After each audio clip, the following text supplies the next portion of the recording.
All right, I'm joined by Alex Cyr, our Alpine correspondent, and Katelyn Tocci, our expert in jungle running in the wilds of Costa Rica.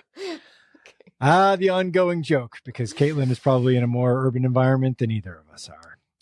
All right, guys. So this week we're going to talk all about trail running. Nice. I think before summertime in the Northern Hemisphere slips away from us, we're going to talk a little bit about trail running from the perspective of most of our listeners, which would be a person who probably runs a lot on the roads, lives in a city or a suburb. If and when you should get into trail running, what the differences are, what the identity of a trail runner is, how do you prepare for a trail running race, all those details. We're going to unpack all of this. And the reason why we're going to unpack all of this is because our road track nerd, Alex Cyr, has he's chosen the red pill. He's gone down the rabbit hole. He's our Alice in Wonderland into the French Alps. Alex just got back from Chamonix, where he discovered that running slow and running up big, steep mountain climbs is a hell of a lot more fun than running on the boring old track. Or is it? ? Stay tuned. But first, Katelyn. Mm-hmm. Yeah. So this week, a little old race called the Boston Marathon opened up its application process. It Have did? you applied for the honor of running in the 2025 Boston Marathon? Like I was probably the first person to sign You're up. person number one. I was like, oh, this is number one. Person number one signed up, I'm asking for my permission to register for the race. Yes, I'm very excited. Of course I did. I had my alarm on. I was ready to go. And it doesn't matter, right? Because they say, this isn't a first come, first serve thing, people. And I was like, yeah, I've heard it a million times. I don't care. I just want to get it in. I want to be the first person. There's serious anxiety about that. It's Yeah. actually one year I actually forgot to sign up for Boston. And then it passed they do a 5 p.m. Eastern time deadline.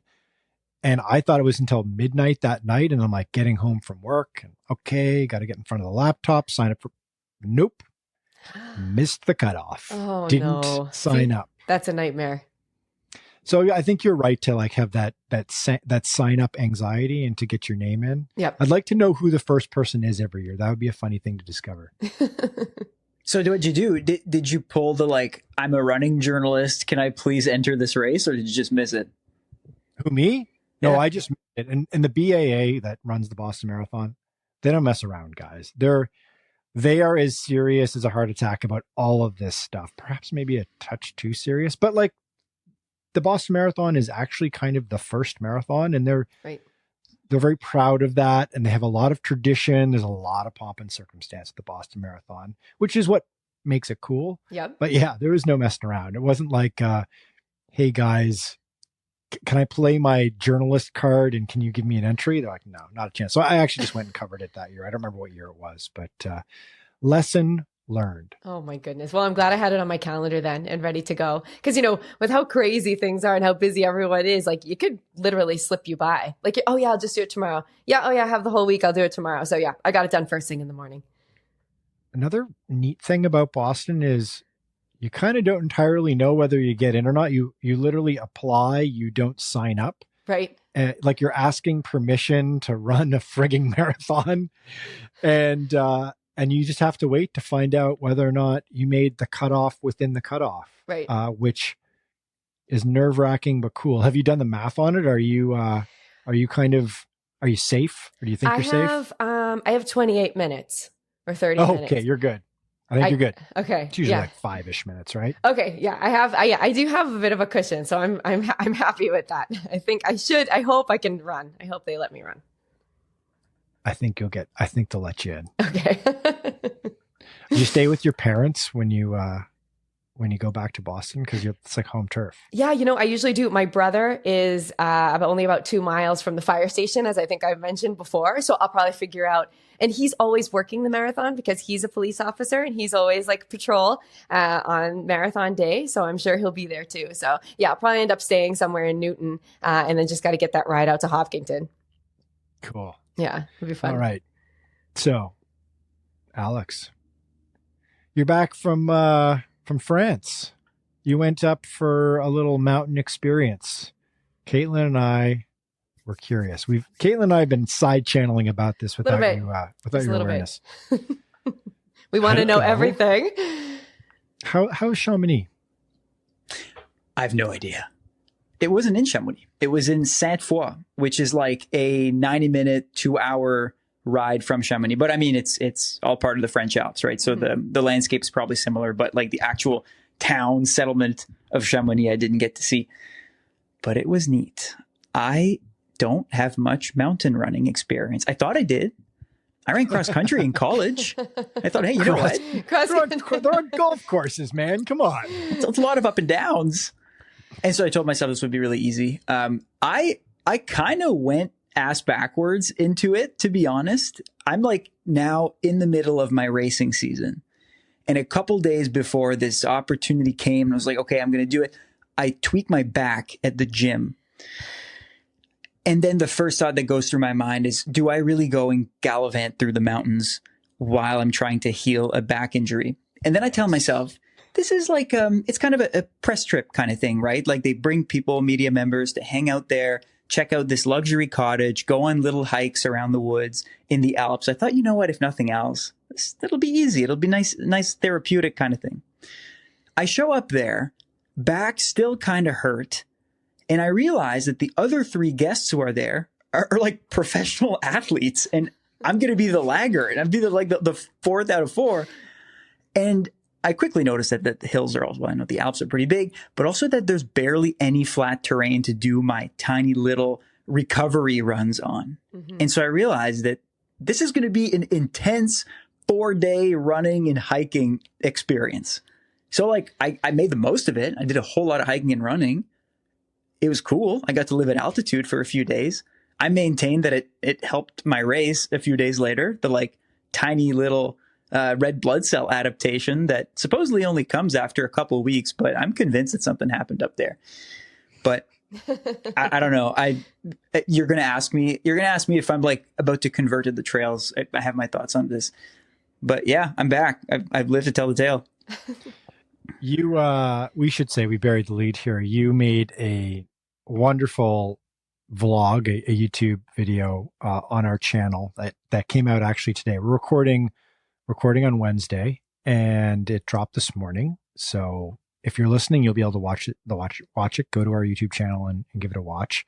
And it's basically Alex makes, I guess, 5 mistakes a roadrunner makes when trying to convert to the trails, which we can talk about a little bit once we get into like the big main segment of what it's like to convert to becoming a trail runner or to embrace trail running as part of your running practice.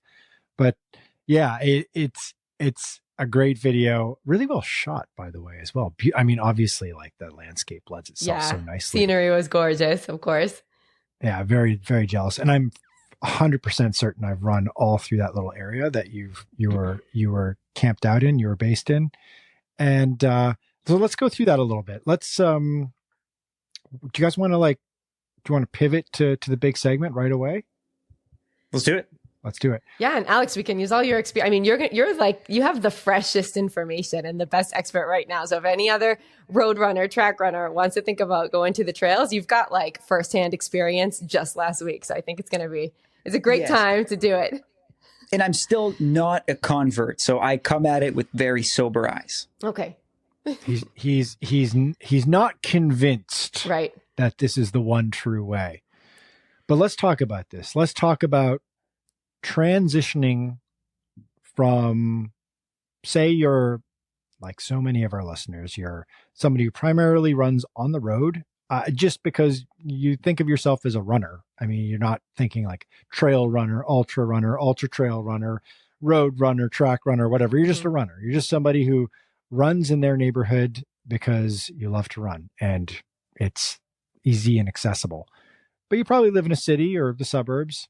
So you're going to have to seek out trails. But it seems like trail people are having a lot of fun on the trail. So let's talk about understanding the transition. And who better talk about this with than Katelyn, who is, do we call you a pro, an expert, an elite ultra runner?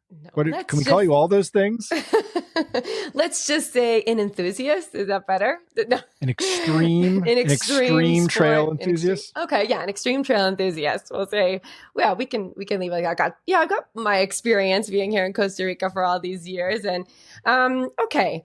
So let's think about the transition. Let's think about the differences between trail running and road running. Of course, as Michael just said, you got to find the trail. So that's kind of like always the first challenge. You got to figure out where you're going to go, which it turns into really a trail runner will end up running a lot on the road during the week, unless you're a professional and you live in a place where you can be on the trails every day. So you usually think about planning your weekend runs, like your long runs on the trails. You have to find trails. You have to deal with, obviously, we'll hear from Alex, uphills, downhills, altitude, like obstacles on the course, depending on how technical the trail is going to be, right? You may need to invest in a little bit more gear, which we'll get to in a little bit, because you might need some extra things, which is fun. And thinking about changing your mentality about running. Because if you're a serious road runner and you're thinking about, pace, and speed, you got to change your mentality a little bit, which we'll get into, because you're going to be running depending on the trails. If you live where I live and you go to the trails, it's literally up or down, which I think Alex pretty much saw in the Alps. It's up or down. So you've got to make some big decisions about, kind of taking pace a little less seriously and that sort of thing. So I think when thinking about transitioning, those are the main things that you're going to run into when you're first making that change. Did you experience what else do you think, Alex? Those things plus what? Well, yeah, those are the main things. I mean, the thing that really hits home for me is that before doing these trails, I thought that there was a competition inside of running, right? Like road runners thought that trail runners just were not fast and that it was kind of a weak version of road running, and that trail runners didn't really understand road running because it's not that exciting. You're just running as hard as you can, looking at the same thing. And so there was a bit of kind of fake animosity, but just a little bit of comparison on both sides. And after this, I realized that there's no point of it because it's a different sport, which I think attracts different types. I think there is that pipeline of you start as a cross country runner in college, then you do road racing, and then you do trail. Those people do exist, but I think they're few and far between. The best trail runners, many of the best trail runners are from the trails. They're from the mountains. They started when they were young because that was the community around them. Much like many people who live in the city, like myself, don't seek out the trails because that's not where the community is right in front of them. It's people run on the roads. So I think those are two different sports. I think there's two different temperaments to an extent. I needed to change my mentality about exercise in general. One outing for a trail run could be 5-6 hours. And it wouldn't be uncommon for the trail runners that I was with after the fourth hour being oh, look at this peak. Oh, let's go climb this peak. And then they went. And I was well, what? Isn't this over? When is this?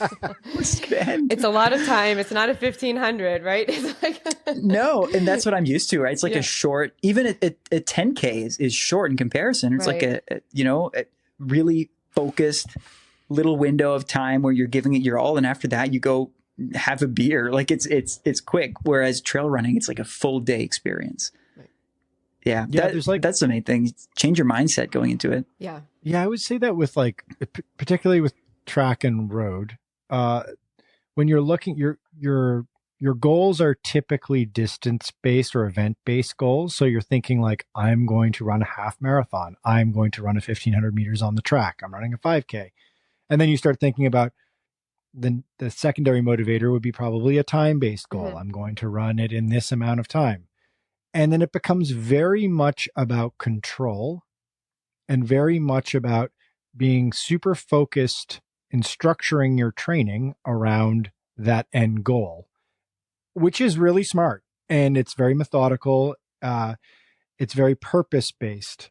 Obviously, on the trails, particularly if you're doing something like Alex just did, where you hit the French Alps for a few days and it's kind of unstructured and there's no real you're not running UTMB or whatever. So you're not thinking about a specific distance or a specific course and you're not training for that in particular. It just sort of turns into like time-based probably versus distance-based, or maybe it's project-based where it's like, let's go run this peak today, that sort of thing. And it becomes kind of more fluid, less about whether or not you're doing too much or too little, and more instead about like, let's see if we can get this thing done.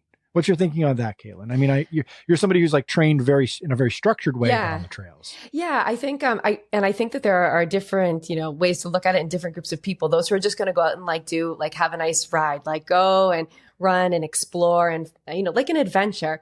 But I think most of us, or at least all the trail runners that I train here, they're planning on a specific race. And so it is extremely structured. The training is just like you're going to have in a marathon training plan, as in the structure. However, the components are going to be different and the parameters are going to be different. So you just mentioned about, you're usually thinking about time and usually thinking about pace and how much time you're going to take to run like a 5K or 10K. So if I'm training for a 50K and I know, and I research that 50K and I say, okay, the terrain's going to be like this. There's always going to be surprises, but you can do the best you can. The terrain's going to be like this. It's going to be 4,000 meters of vertical gain, like something crazy.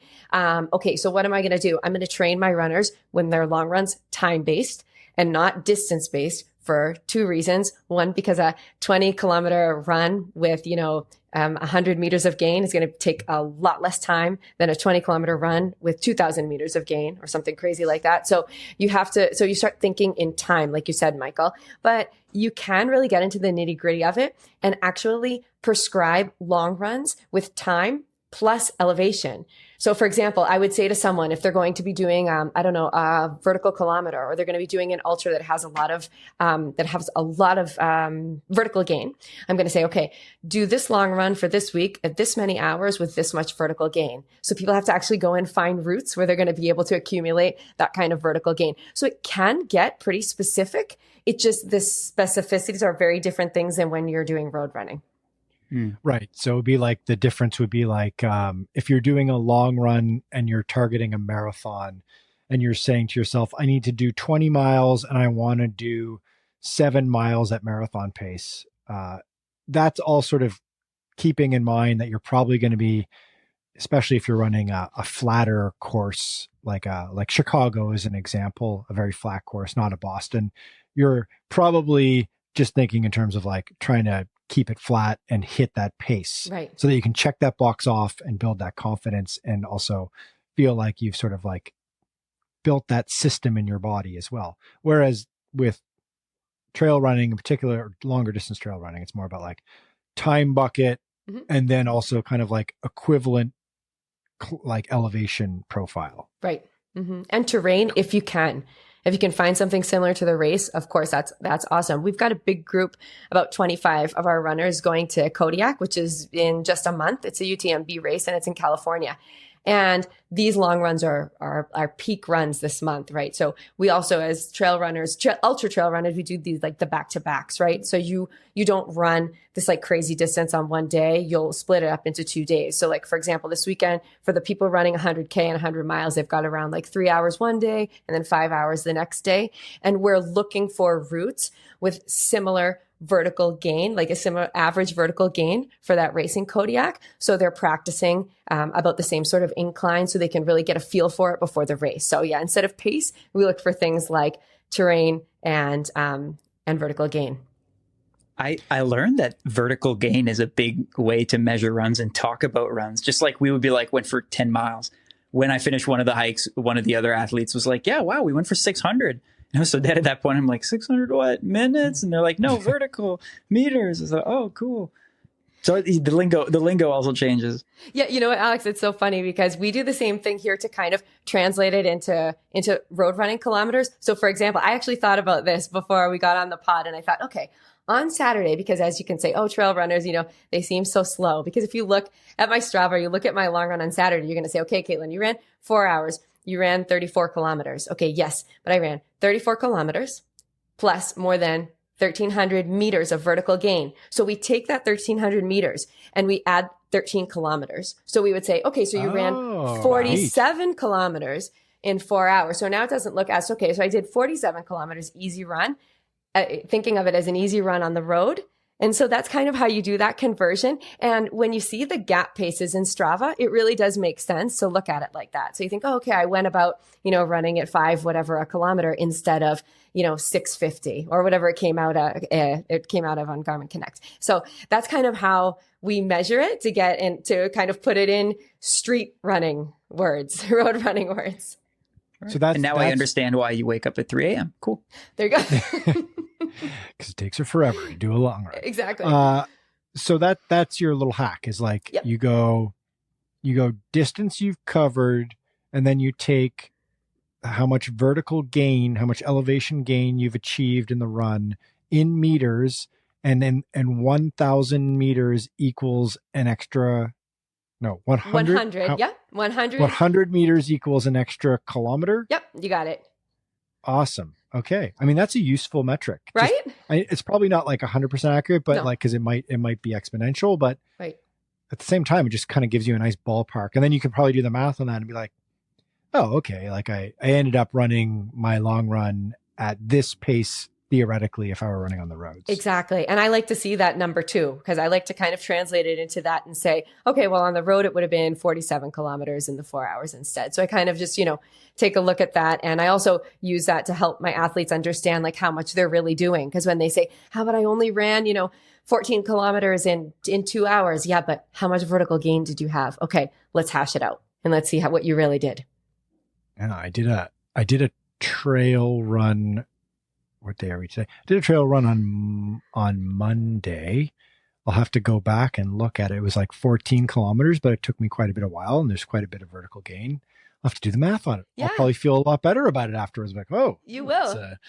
It's an 18 kilometer run at whatever pace. Exactly. Okay, that's cool. And that's very useful because I think one of the anxieties that those of us who are predominantly road racers feel when it comes to switching to the trail for a certain amount of your running, it's sort of like there's an uncertainty and there's a fear that you're not doing enough, or maybe that you're doing too much, right?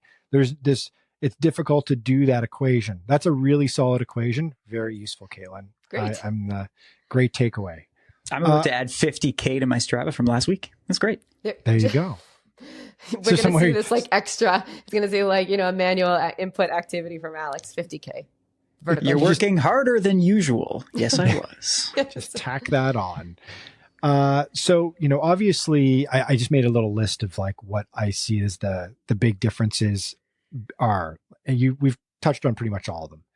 Overall pace is going to be quite different. Effort level is going to be a very different experience, as Alex has noted already. And recovery is actually, I think, a bit of a different experience as well. I find I tend to recover more quickly when I'm from trail running than I do from straight road running. And obviously the terrain challenges are a huge factor. You use different muscle groups, Katelyn. You sure do. Going uphill, down. Well, Alex can tell us about his quads from pounding the downhills. I mean, yeah. Can you tell him sitting down right now? No, actually, I did feel a big difference, and I texted my coach John about this morning because he was almost skeptical. I think of the amount of DOMS, delayed onset muscle soreness, that I reported from being in the Alps for a couple days. But to me, it was more so the downhills. Now, I have a hockey playing background from way back, but I kept playing over the years, and so when it comes to like quad dominant things, or at least uphills, I'm pretty good. The downhills were difficult. I would have to go back to my physiology textbook here, but maybe I'm using my muscles a little bit differently, or if it's flexing versus extending. Anyway, my quad muscles got shredded on the downhills after a few days of just walking, right? I didn't do much running downhill. It was even to the point where when the other athletes would run downhill, sometimes I would choose to walk because I was starting to have pains there and I didn't want to overdo it. And so that's it. If you're a runner going to trails for the first time, don't completely bomb the downhills for a few days in a row. Like really ease into that. Even if the first day feels easy, that'll probably catch up to you on day 2. Yeah. And that's why strength training is like number 1 for trail runners, because when I go to a trail race, that's where I can pull ahead in a trail race are the downhills. That's where you make up the most distance. That's where, a very wise trail runner here, like over a decade ago said to me, Katelyn, you win trail races in the downhills, because if you can just pound the downhills, the uphills, you can be fast and you can have a strong hike or a nice run going up the hills, but it's harder to make up more time uphill than it is downhill. So that's why we focus so much on strength training, because you've got your quads to be super strong, so when you do pound the downhills, your quads can take it. So I absolutely agree. For a beginner, be really careful on those downhills, and it's really fun because you're kind of like, wee, I'm going downhill and I get to go super fast. You are not. Wee. and on the uphills, glutes, hamstrings if you're walking, if you're power hiking or power walking, and then calves if you're running uphill. So like Michael said, you're working all these different muscle groups, which is great because it's an all-around workout for all the parts of your legs, all the muscle groups, but it's really tough on you if you're not used to that and you're used to just running flat road. It's going to be a big change, and you're really going to feel it, like you mentioned to us. I mean, we don't need to do like gym corner here, but just really give us a quickly snapshot as to like what your approach is in terms of strength training. Like, are we talking, you do a couple times a week, 3 times a week? Are you going into the gym? Are you lifting? Do you have like a routine you do? What's the time investment you're putting in? Like what's the difference for a trail runner in terms of time and then time doing strength and conditioning? Okay. Yeah. And I wouldn't say that it's exaggerated either. I only go twice a week. I just make sure that those workouts are the one that's earlier in the week, that's furthest from my long run, is going to be more leg dominant. So it's going to be pretty much a leg day with some other core stuff in it. And then the second day a week, it's going to be a full body workout as well, also focusing on a lot of core. But since, I feel like trail running in general, but, even for good posture, you need to do some upper body stuff. So I like the back stuff in there and stuff, biceps is not as important, but, talking about like back stuff for posture, core, legs. And thinking about like the types, even though there are phases, just like there are phases in a running program, like you've got your strength, you've got your power, you've got your resistance. I tend to suggest doing like more high weight, low reps, because you're doing a lot of resistance training we're doing it in our running anyway.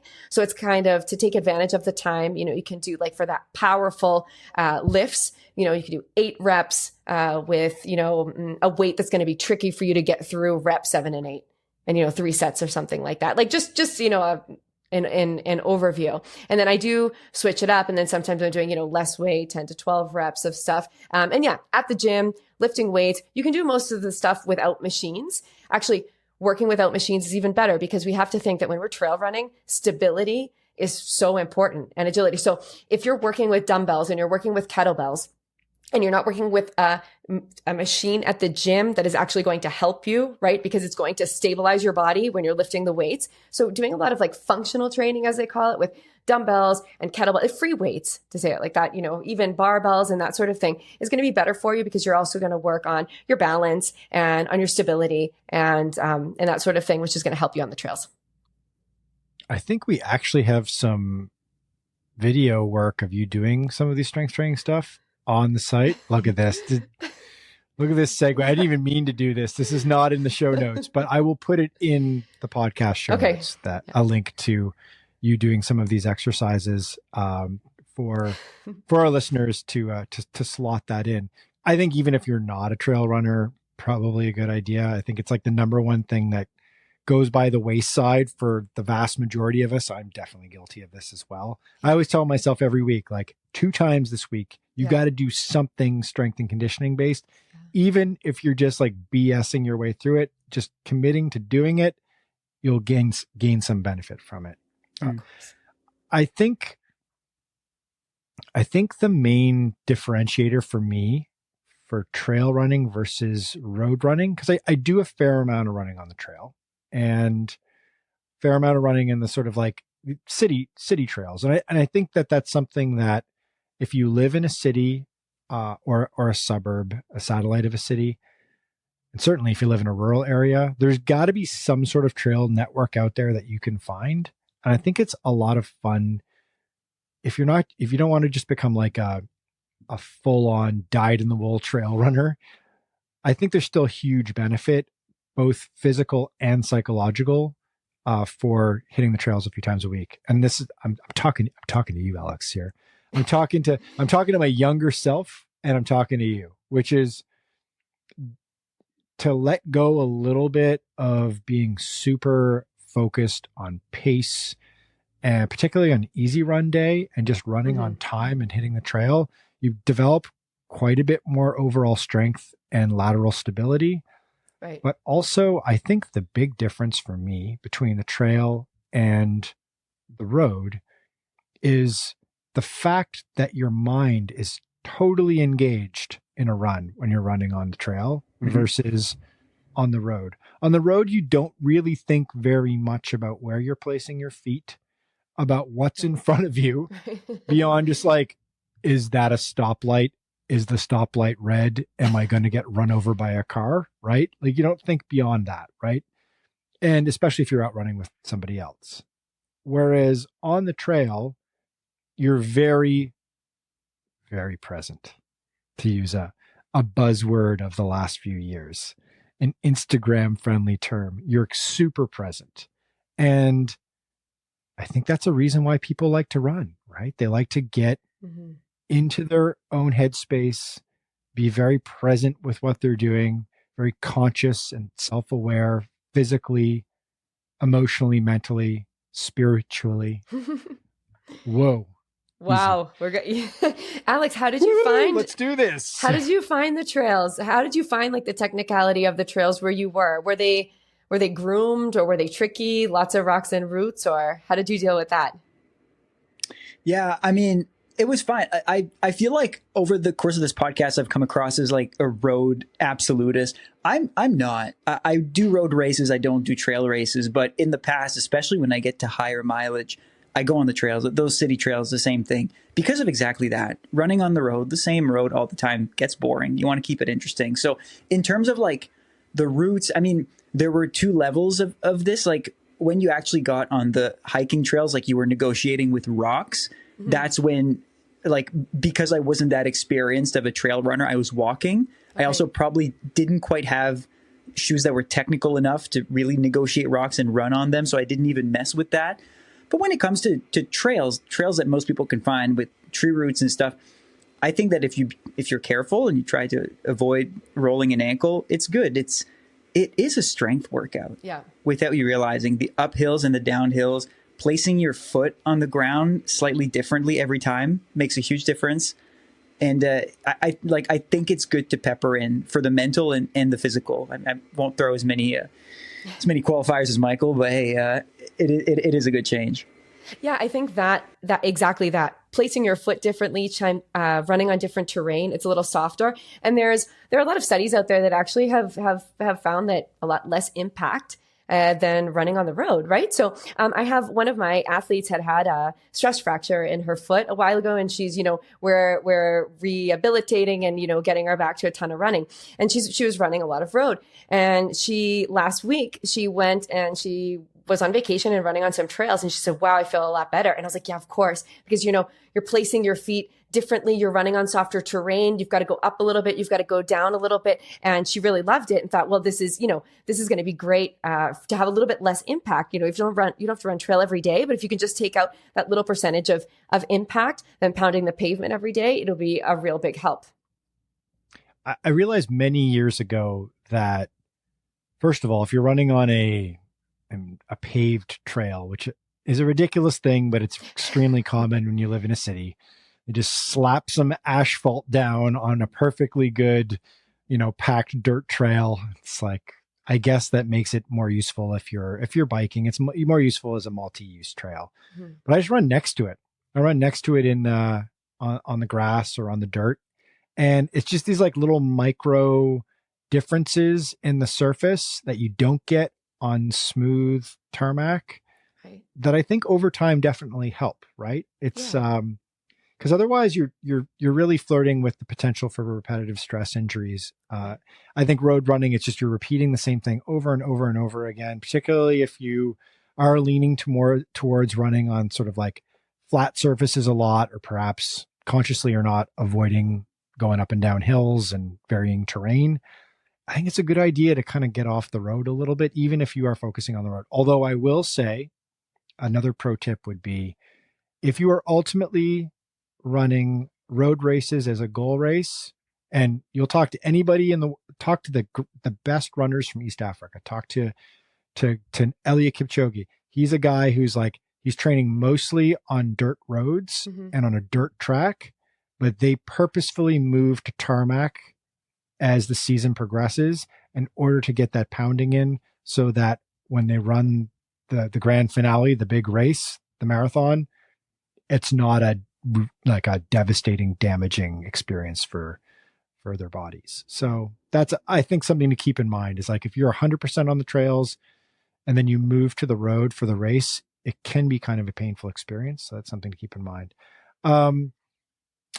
Like, why make the switch, Katelyn? I mean, everyone's like listening here. We're 35 minutes into this podcast. We're talking about the virtues of trail running. If you're listening to this and you mostly run on the road and you're like, I don't know where the trails are in my city or town, and it sounds kind of cool, it seems really neat, it'd be nice to run in the mountains one day on a vacation, but like ultimately that's not something that's going to happen in the near future for me.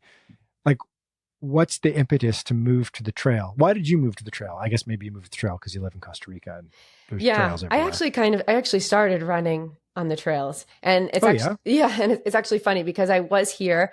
At first I was living out by the beach. And so even though it wasn't a ton of trail, it was still a lot of hills, and it was, beach running or paths next to the beach. So a lot of trail running, a lot of hills in general, because it's really hard to find flat ground here. It's really, really hard. You have to go like in the center of some towns, and you've just got maybe like a 5K loop that you've got to go over and over again to get a lot of flat ground.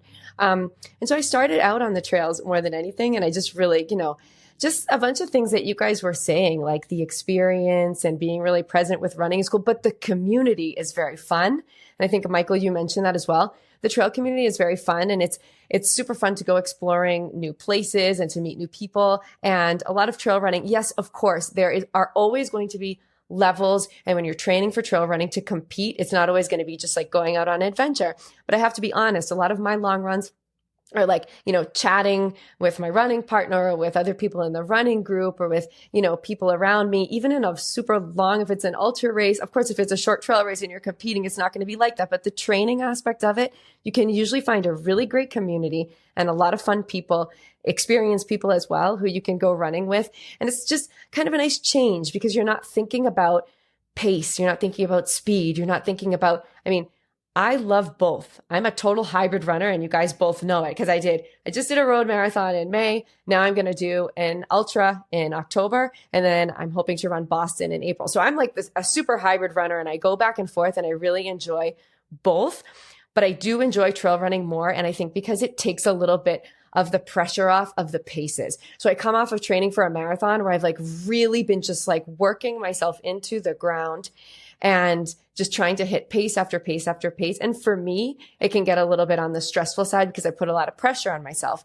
When I'm in the trails, I could be running, even practicing at that same effort level. But since I'm not looking quite so hard at the numbers and I'm working more on my effort level and just kind of like enjoying what's around me, even though I'm working hard, I think that that's a big, that's a really big plus for trail running. So maybe even if you are a road runner, you could add a day or two in during the week because it's going to take off some impact for you, early in the season, less specific training to more specific training. You get closer to the marathon, focus on the roads.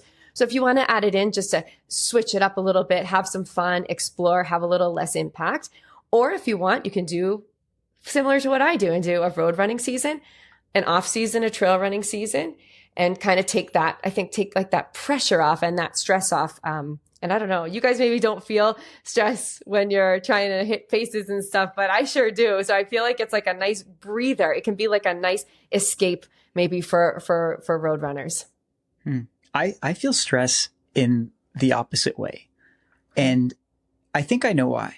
So 3 weeks ago, I took a personality test. This had nothing to do with the Alps. I need to hear this. Your INTP or whatever. Exactly that. Yeah. I think it's a the Myers-Briggs. The Myers-Briggs personality test. And essentially what they do is they ask you a bunch of questions. You answer like 50 or 60 questions, and then they map out your response to rank you in 7 or 8 different categories. One of the categories stuck out to me when I was thinking about road running versus trail running. It's this category they called the judge or the prospector. Now, a judge, it's not about judging people. It's not that. The judge is kind of like judging your day.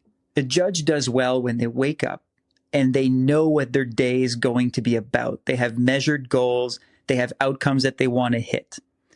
The prospector is somewhat the opposite. They thrive in a little bit more chaos. They're happier. They feel more like themselves when they don't necessarily know what the day is about to bring.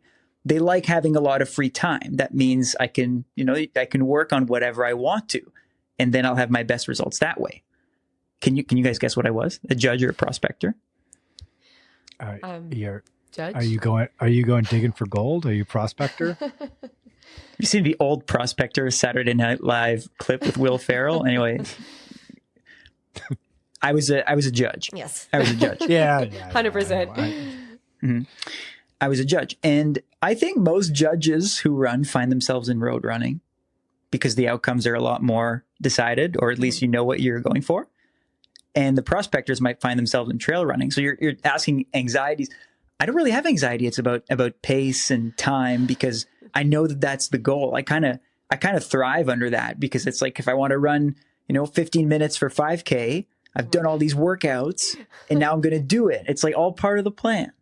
My fear, anxiety comes from like, what's the meaning of this? What's the purpose of this? Why am I doing this trail run? What am I getting out of it? It's less anxiety, but more of a like confusion, maybe. Okay. So Katelyn, I actually think that you're an anomaly in doing this, in being like someone who's crossed the aisle and now dabbles in both. I think most people, once they cross the aisle, they either say, oh, this is for me, or no, it's not, going back. Are you a judge or a prospector? Because I think you're a judge. You're absolutely right. I think I'm a judge too, Alex. I totally do because I'm super structured. I love it when I finish a workout and I'm like, yeah, look at these splits. I hit every pace. Like I do love that part. But then sometimes I do like to take that off because I put too much pressure on myself. So the trail running is just like, I'm going to go out, I'm going to have a great time. And it's not that I'm not going to run hard. I'll run hard as well and I'll train hard, but I just feel like it's like liberating. I don't know. I love being out there on the trails. It's just this great change of scene. You never know what you're going to run into. And I don't know, just a different atmosphere, I guess. And Michael, you're a prospector. I know exactly what I am because I did one of these tests. I think I did it with a place I worked at many years ago. Pull up the results. I am an INTP. I am a prospector through and through. I love me nothing more than a day of uncertainty and wandering.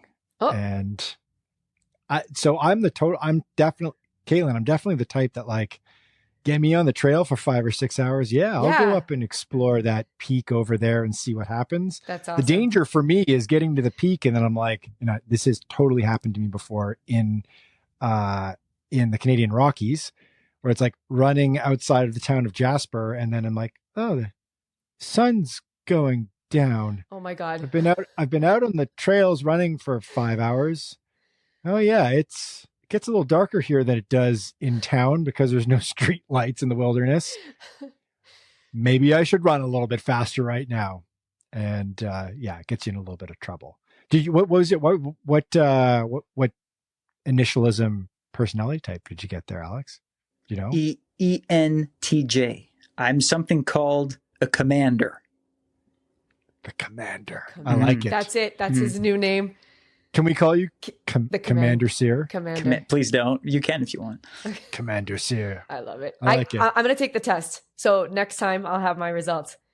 There's got to be like a million. There's got to be a million of them online that you can take, right? So, but the thing about, I will say the thing about these, the Myers-Briggs test is the one that people seem to know about. So that probably says something. Like you had done it, Michael. It's a friend who gave it to me. And then when I mentioned to other people, they already seem to have their results. So I don't know. I'm going to do it. I think it's a thing everyone goes through at a certain point in life, like kind of, late 20s. You've started your career, or you start sort of thinking about who you are more introspectively, especially like, I think this runners in particular, you spend a lot of time in your own head, a lot of time thinking about your life, a lot of existential grand questions at this point in your life. And these sorts of things you find yourself doing. I think in my case, it was like a professional thing. I think they offered it a firm I worked at. And because it can kind of help you with like guiding your decision-making in your career and that sort of thing. It's also got a little bit of a horoscope vibe to it, where it's kind of like, okay, you read the qualities, and then you sort of like, project those qualities on yourself. Right. Mm-hmm. So, because we could all think of ourselves as judges and prospectors to a certain degree. Also a Leo. Let's share signs. He's totally a Leo. Oh, I got to look up Leo. I'm a Pisces, Michael. Gemini, Cancer cusp. We're doing this. Oh yeah, let's go. We got to do a deep dive in this. All right. So what I do, I'm born on the summer solstice. So I just read both, and I'm like, I like that one today. I'm going to go with that one. Anyway, let's move back to the trails here. Right. Let's talk a little bit about, we don't have to go down the gear pipeline here because there's just so much gear stuff to talk about. But I think that one thing that comes to mind for me when I think about trail running, particularly when I think about ultra trail running, which are two very different things to a certain degree, like one's a subdomain of the other. I think about gear, and I think about the little backpacks. I think about different gel brands road runners have never heard of. It's like, I know what Goo is. I know what Morton is, but I know what Honey Stinger is. But like, what's this other weird, organic, vegan, gigantic, it's like, it looks like baby food. What the hell are you guys eating? Solids, because in some ultras, like, you're on your feet so long, you're like, yeah, I'll have a burger. Why the heck not? No. And I got a funny ultra running burger story I can share with you guys in a second. But like basically, and then there's obviously shoes.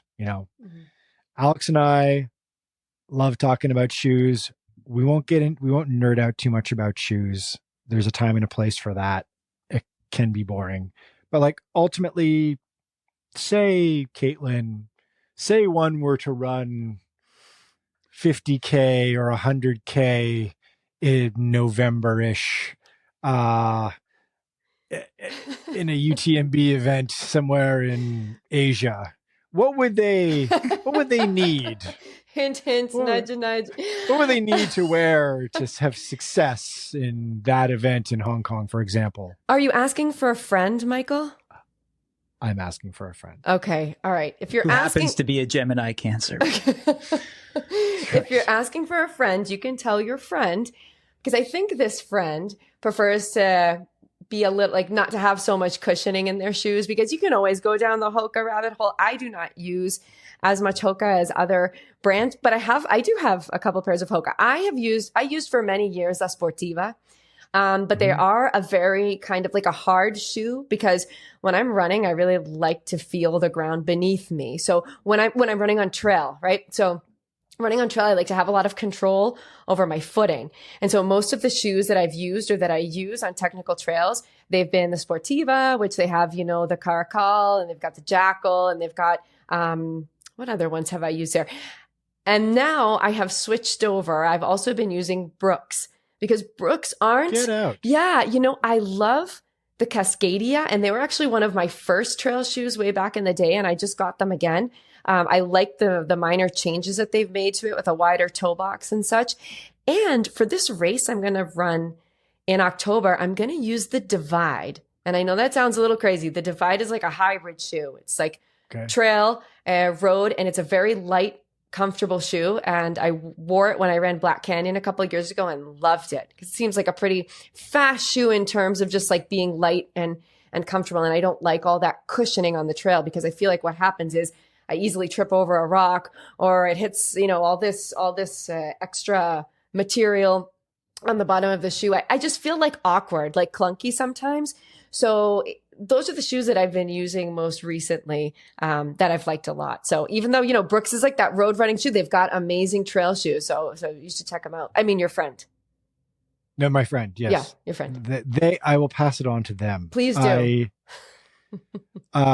Rock plate. That's something that you see in certain trail shoes, but not others. When do you think rock plate versus not? I guess it really depends on like the terrain of the trail you're running on predominantly. Yeah, I think the Sportiva, a lot of those. Yeah, I think a lot of Sportiva shoes have rock plates in them. At least a couple that I've used there as far as I can remember. So I think, you've really got to think about, so to ask your friend what the terrain is going to be on the race. And then I think that you can really kind of pick and choose the shoes thinking about the terrain because it's going to be super technical where you're going to want a lot of grip, like where you might run into a lot of like slippery stuff, or is it going to be something a little more nice groomed trails, like where I would choose something like the Divide because I'm not going to need like these, super, or maybe I'm mistaken and it's going to be tougher than I think, but the Divide I feel like can like run on a little bit more runnable trails than something that's like super technical. So I don't know, Alex, you're going to have to do some serious research for us about trail shoes and give us the best ones.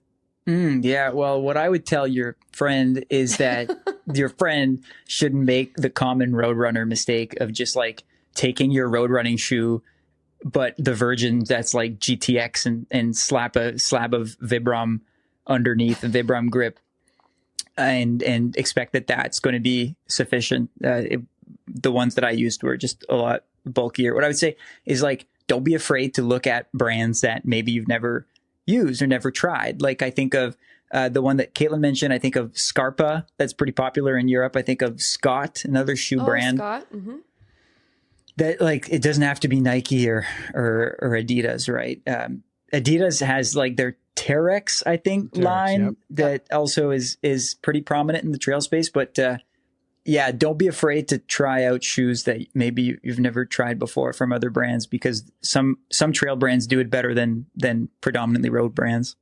I'll give a quick shout out to a Canadian brand, to a Quebecois brand, Norda, which Katelyn, you and I have talked about Norda before. Yeah. They have sort of come on the scene and filled what they saw as a gap in the trail shoe category and have done a pretty good job with it. They're really expensive, but they're interesting. And they're supposed to last a really long time. That's kind of like one of the reasons for the price point, they say. Yeah. And of course there's Solomon and so on and so forth. I have a really old pair of Solomon Lab Sense. So kind of like Kilian Jornet's racing shoe back when he was with them. And I find they're good up to about 40, but good up to about like kind of like 3 or 4 hours on the trail. Mm-hmm. And then my feet just start to feel the ground a bit too much, depending on. Yeah. All right. Little backpacks. At what distance do you put on the little vest? I guess it's when it gets too annoying to carry stuff in pockets on your shorts. Yeah, exactly. And I'm not a big fan of carrying a handheld water bottle. It's just uncomfortable for me. My arms get tired. So I just prefer the backpack. So there are some races where there are going to be aid stations very close together. So that's also kind of a thing. Like obviously on the long runs, you might not have help. So you're probably going to have to carry stuff in the backpack. In races, check out where the aid stations are going to be.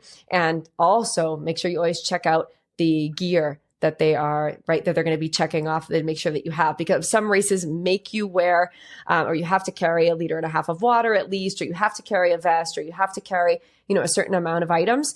But yeah, I basically use the backpack on any of my runs that are going to be longer than, 1.5 hours or a couple of hours, because I need to hydrate a lot. And so I can't just, carry stuff in a belt or in the shorts or anything like that. So, and they're pretty comfortable. And now, there's so much technology. Ultimate Direction makes some super lightweight ones. And they literally have, some vests that are called race that are going to be extremely light, and they're going to be very minimalistic. So you just basically get your water bladder in there, your hydration bladder in there, and they have a couple pockets. And they have, up until like mountain vests where they're still extremely light, but they just have a lot more pockets on them. So you just want to make sure that you have something simple that you can stay hydrated and have your nutrition on you, and that you're just not going to run. I wanted to ask you, Michael, when you mentioned that about going the 5 hours up the peak and then had to get down because of the sun. The sun was going down. Did you have nutrition on you? Oh, I think did you bring stuff? This is the prospector in me. I probably had like a gel in the back pocket of my road racing short shorts, my split shorts, and probably long since devoured that. Yeah. I think I may have brought a collapsible water bottle, this would be something that I would recommend anyone grab, particularly if they have a bit of anxiety about hydration when on the trail. Definitely if you're going for like, I'd say over 90 minutes or 2 hours, you don't have to carry one of these, like when you imagine water bottle, you imagine like a hard plastic or a squeezy plastic water bottle. You can get ones made by a couple of different brands. Life Straw, I think, is the one that I have, which is basically it's just like a collapsible water bottle that you can like crush up into nothing, and you can actually even like put it in your pocket afterwards. Mm-hmm. But it will like balloon out to either like 200, 300, 500 milliliters. So you can, and some of them, like the one I have, actually has like a charcoal filter in it. So they're not cheap. They're like $40 or $50 at an outdoor store, but basically you can grab lake water or stream water, and then it's got a charcoal filter, and you can actually just drink water from it directly from any water source. Wow, much. That's really cool. Which is there's a pro tip, a hack. Yeah, it's sort of like a safety thing, a quasi safety thing as well, right? And I like you, I hate carrying a handheld. Can't stand it. I don't like having stuff in my hands when I'm running. I like to have just like full access to everything. Like I like just to work on the stride. So having a little collapsible water bottle is always useful. Trekking poles, hiking poles. You see, like, again, this is one of these things where it's like YouTube videos. You see like sections of the big ultras, and you see them like whip out the poles, and they're like doing when do you use that? When is that actually something that you implement? Do you have a set of poles sitting in the corner? I do, and they really sit in the corner. And I know that they could probably help me in some of the races, but I don't really love running with poles. The only time I'll use poles is if really it's going to be a ton of climbing, and I think it's going to be worth it. Because, you can, fold them up and put them, there are always these little straps in the backpack, but I rarely ever use them for a race. I would rather just, I don't know, work those legs and make those legs work a little harder.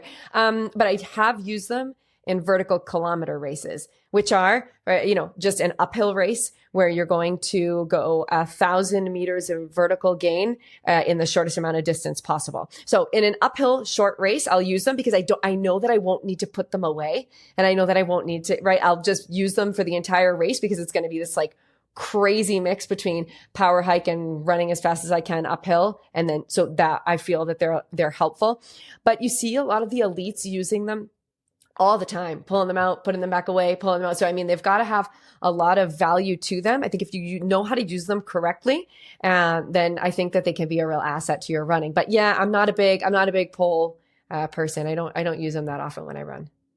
I used them in the Alps. You did? Because yes, I did. They were like canes more so. Old man Cyr, the commander's coming down off the mountain. Double canes. I was with there were two guides, the fast guide and the slow guide, and the fast guide went with the others, and I was with the slow guide, caning it up in the back. It's good if your quads aren't doing it anymore, pull out the poles. That's true. That's amazing. There's nothing more fun than going and buying neat new gear and having an excuse for it. So, we're not saying you don't need poles. Maybe poles are a good idea. Yeah. It's like a real flex when you go into the REI or whatever, and you're like, where are your, I need some trekking. I need some running. some mountain running poles. Now, not just trekking poles. Right. I need the fast ones. And make sure they're collapsible. I need the collapsible ultralight ones. Yep. Yeah. That's a good idea. Yeah, it is. I'm going to buy some and then bring them to my next 5K and see what people say. Oh my God. Next road 5K, you go out in like 3-minute kilometer pace with the poles. I'll get to the start line and then I'll like flip them out. Whoosh. Oh no. I'm ready. All right. So a couple other things. Good light headlamp. Mm-hmm. Probably essential, especially if you're going to do, I mean, this is another neat thing. It's, it's one thing to go out and do a run after dark on the road. Totally different ball game hitting the trail in the darkness. Oh yeah. Probably a risky endeavor, but also kind of fun. And one of these things that like, you only live once, right? And this is the kind of stuff that can make running feel like a little bit more of an adventure and a little bit less of a chore. So yeah, I think it'd be a cool project to go do a night run with a headlamp on the local trail somewhere. People think you're a lunatic running up in the on the city trails at 10 o'clock at night. No, but I think running at night, I don't know about you guys, but the best thing about running in the dark is that you really can't tell the gradient of the hill.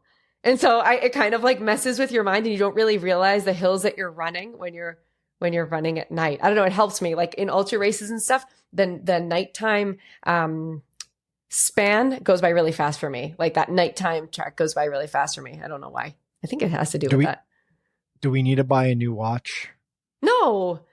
What do you use? What's your watch? I use a Garmin. I have the Garmin Phoenix 7 and I love it because it's got, especially because I think an important point that we should mention and talking about watches is how to find trails and how to stay on track, right? Because it could be a lot easier to get lost if you're not in a park where there are things that are, here we're always putting the routes together on Strava, on All Trails, on Wikiloc, on one of those apps.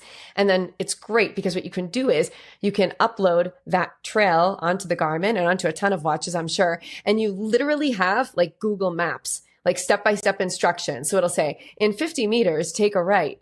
And so it's wonderful if they're using them, those GPX, files now for a lot of races. So they don't have to mark them as much. So you have to follow the race on your watch. And so just make sure, I think it's great to have any watch that you can upload the maps to and the routes to, so you feel safe. And it has like this great feature, which is like backtrack. So if you do get lost, it'll find, where you started from. And it will you either have two options. One option is you can choose to go back the way you came, or the second option is find me the quickest route to my starting point. And so those are just some features that I think it's important to have those in a trail running watch. So those are probably like for safety's sake, the best features to make sure you have. Alex, did you load up any maps on your Apple Watch Ultra 2 in the Alps? I didn't for two reasons. One, we were a group of people and we had guides for the long hike, so I didn't need to. And the second reason was my solo, because I would run solo in the morning because the outings were hikes, so I would make sure to run in the morning, and they were so short that I didn't bother. But otherwise, I would have. Mm-hmm. Yeah. I've uploaded All Trails maps for like wayfinding for like basically turn by turn directions, and I've got the Ultra 2 as well, and works really well. And works offline. You can upload them onto your watch, and you don't need to have, a data plan with your cell provider. And in some cases, you're outside of cell range anyway. So, usually, almost oftentimes, they're super accurate. I've used them with Sunto, with Garmin, and with Apple, and they're all really good. I think you can't go wrong with any of them. All right, let's get out of the weeds with gear. We're done with gear. Mr. Cyr, we'll close this off with circling back to the French Alps with Alex. What were your big takeaways? I mean, obviously, our listeners can go and watch your video and get your 5 see your 5 mistakes and what you've learned from them. But like, what are your big takeaways from this? Like, as somebody who is, dabbled in trail running, but, decidedly more of a road track guy, what's your final thoughts, your closing thoughts on the trail? I, and Katelyn might disagree with me, I call trail running and road running 2 different sports. They're 2 different sports. And I think I don't see myself going up to the trails until maybe one day where I feel like I want to try a new challenge. Some people see it as the next progression, the next common progression from the mile to the 5K, to the 10K, to the marathon, to the ultras, to the trail. And I don't think it's that straightforward. I think I've known a lot of people who've moved up to the marathon as they've progressed through their careers. And I don't think there's as steep, and no pun intended, a steep learning curve between, say, the half marathon or probably even the full marathon to the trails, because you're doing a different sport physically and mentally. And I've gained a lot of respect for trail running and trail runners because it's just a different set of skills. I used to look at trail runners as like a variation of road runners and vice versa. But now I look more at trail runners as I look at cyclists. It's that different to me. It's a totally different sport. And as much as I think maybe one day I'll get into cycling, I think maybe one day I'll get into trail running, but I don't see myself leaving the roads. So this is my takeaway. The other thing though is if you're running a lot and you love running and you're getting bored with the scenery, you're getting bored with your times, you're getting bored with the same races, that might be your indicator that maybe you should try the trails. Personally, I'm just not there, but I know some people are. Yeah, I think it really depends on your personality type. And it's, again, Katelyn and I have talked about this in the past when we're talking about, training for a marathon and know thyself, like self-awareness. We spend a lot of time in our own minds. And when we're running, we spend a lot of time thinking about who we are, what we're doing out there, why we're doing this. There's complex and varied answers to all of those questions for each of us. For myself, I think back to when I was a kid running and I loved running cross country. Maybe it's just like in my mind right now because it's cross country season at my kids' school. And so we're like running cross country and training for cross country a few times a week. But I always think back to like, I guess what I would describe as like the purest form of running, which is just like kind of running free, right? Like just running on a path or a trail that's undulating and varied and challenges you mentally and physically. And I don't really care where it is or like how it's categorized. I just like that phenomenon and that experience. And I think that the trail provides some nice difference and some nice change. I like the competitive nature of road running. I like the idea that there's a measured course and you're sort of like, there's like a real mental challenge. It's you against yourself out there when you go out and you try to run, say, like a 5K or a marathon, which are both very, very different and tax different systems, but fundamentally are kind of about the same thing, which is like, how close can you get to the 100% you on that day in terms of performance, mentally and physically. And trail running in an abstract way is probably no different than that. And actually it becomes a real incredible mental challenge the longer you go. So that's why it's fascinating to me. I think, Alex, a long time ago, I thought the same. I had once thought the same way as well, where it was like, you cap out in the marathon and then it's like, what do I do next? You can't run a PR in the marathon anymore. So maybe I'll get into ultras. I think that that's a very facile way of seeing things. And I think you can do different things at the same time as well. You can be all things. Running, we all contain multitudes. We all can be trail runners and runners. And I think it's the reason why we took on this subject today. Yeah. Right. Okay. So I think that's it. Let's wrap it up for now. We're going to move into a season where we're going to talk quite a bit about the marathon. It's marathon season coming up, gang. Yeah. I think we're going to get into doing some on-site podcast reporting. I'm going to Chicago and New York, and so might do some stuff on site there. And we're definitely going to give it a shot doing the kind of instant reaction type podcasts with those events. We had a fun time doing that this summer with the Olympics. Yeah. So put that in your head as a listener, like Sunday, the marathon wraps up. You can turn to our feed shortly afterwards, and we'll nerd out and talk all about the experience of what it's like to run these events and what the elite race was all about and what the vibe was like in the city for the major marathons coming up this fall. All right. So until next week, happy trails.